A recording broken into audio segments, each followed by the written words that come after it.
Bonjour Françoise. Bonjour Gilles. Alors nous sommes au Salon de l'Agriculture. Tu es la représentante de toute la filière fruits.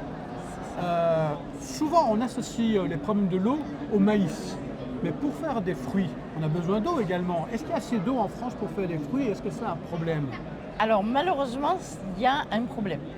C'est-à-dire que au lieu de se focaliser sur des cultures comme le maïs, ou quelque part on en a fait un totem, il ne faut pas qu'on fasse de maïs en France et qu'on gâche de l'eau avec ça, nous on ne peut pas produire de fruits sans eau. 90% du fruit est fait d'eau. Et pour réussir à avoir une récolte qui va jusqu'au bout et qui, même si le terme chez certains est un peu tabou, il faut que ça soit économiquement viable. Parce que pour un producteur, si ce n'est pas économiquement viable, tu ne continueras pas à produire. Et pour ça, on a besoin d'eau. Et donc ça fait très très très longtemps qu'on sait stocker de l'eau pour arroser nos arbres, qu'on fait de très gros efforts pour irriguer quand il faut, comme il faut, la quantité qu'il faut. Donc on a des sondes, on a des systèmes, si tu veux, en plus, avec aujourd'hui la technologie qui avance, on a des systèmes de petites pinces qu'on met sur nos arbres pour savoir comment l'arbre respire et quand est-ce qu'il va manquer d'eau, etc. Enfin, c'est très pointu. Tout ça à travers le smartphone pour déclencher les irrigations sous frondaison, souvent goutte à goutte, mais aussi micro-jet pour bien délimiter et pas dépenser trop.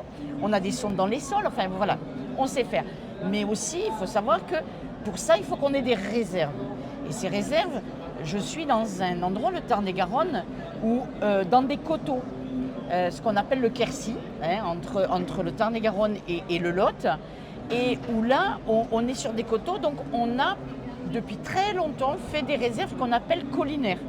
C'est-à-dire qu'on se sert des petites collines pour remplir nos lacs. Et même ça fait 20 ans qu'on n'y arrive plus. On n'arrive plus à faire nos réserves, on n'arrive plus à avoir d'autorisation. Dès qu'on imagine quelque chose, ça crie à et à dia, etc. Alors que ça nous semble le bon sens, c'est-à-dire que quand l'eau elle tombe du ciel, on en garde une partie pour nos fruits.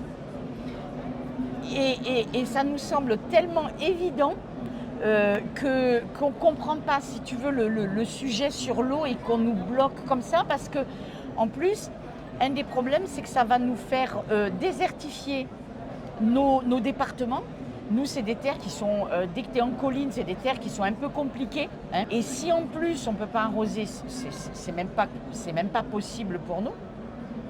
Et donc, si on n'a pas ces retenues, on ne pourra pas installer les jeunes. Et c'est ça qui est dramatique, c'est-à-dire que là, on est sur un renouvellement de génération qui est primordial pour l'agriculture. Et quand un jeune, il arrive et qu'il voit qu'il a des restreintes, il est restreint en eau, il ne s'installera pas, il ne prendra pas le risque de planter des arbres. Tu plantes pour 20 ou 30 ans, donc tu ne prendras pas le risque de planter des arbres si tu n'as pas l'eau pour produire. Et qu'est-ce qui bloque au niveau politique aujourd'hui? Parce que tout le monde comprend que pour faire de l'agriculture, on a besoin d'eau. À l'échelle politique, est-ce que tu sens que ça bouge un peu ou bien c'est toujours dans des impasses? Et là, ça commence parce que malheureusement, les coups de force des agriculteurs, parce que c'est un peu ça fait 2 ans qu'on sort, qu'on explique à tout le monde, qu'on fait des manifestations, comme quoi on perd les moyens de production. Puis ce qui est hallucinant pour un producteur, c'est de savoir qu'on importe par exemple des pêches d'Espagne ou des tomates du Maroc qui, eux, pour avoir de l'eau, ont monté des usines de désalinisation pour réussir à produire. Et nous, on demande juste de retenir l'eau qui tombe.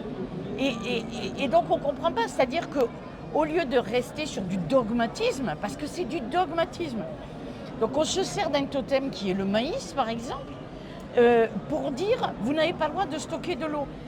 Sans savoir qu'on est en train de bousiller des filières entières, et notamment en fruits et légumes, simplement par cette idée mal comprise ou dogmatique. Pour l'instant, d'après ce que j'ai pu comprendre, on importe environ la moitié des fruits que nous consommons en France. Est-ce qu'il y aurait moyen de faire diminuer ces importations et qu'est-ce qu'il faudrait faire pour pouvoir diminuer ces importations? Il faut déjà, alors c'est des choses qu'on répète, mais franchement, qu'on se mette au même niveau que l'Europe. C'est-à-dire que la France ne surtranspose plus. Ces 20 dernières années n'a été faite pour les producteurs que de surtransposition. Que ce soit les ZNT riverains, les zones de non-traitement pour les riverains, que ce soit la création de l'OFB, que ce soit l'arrêté abeille, que ce soit le stockage de l'eau, que ce soit la perte de certains phytos, que pour des raisons philosophiques et politiques. Et politico, comment te dire, c'est de l'électoralisme, quoi. On parle à son électorat, on ne cherche pas à savoir si c'est en train de tuer des filières ou pas. Nous, on pense aux élections suivantes. Ce n'est plus possible de réagir comme ça. Donc là, on sent qu'avec la loi de levée des contraintes, on a réussi à reparler de l'eau un peu plus sereinement, un peu moins sur les phytos, mais un peu plus sereinement sur l'eau. Maintenant, on attend des décrets pour réussir. On sent que dans les départements, les préfets commencent à faire des réunions pour essayer de débloquer certains dossiers. Donc voilà, ça revient, mais on a besoin de sérénité, on a besoin d'avoir une vision d'avenir.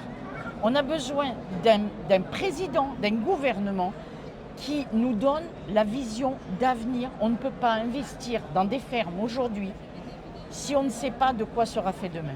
Donc, une vision d'avenir pour l'agriculture, c'est ça que tu espères avoir de la part des hommes politiques d'aujourd'hui. Exactement. Très bien, merci beaucoup.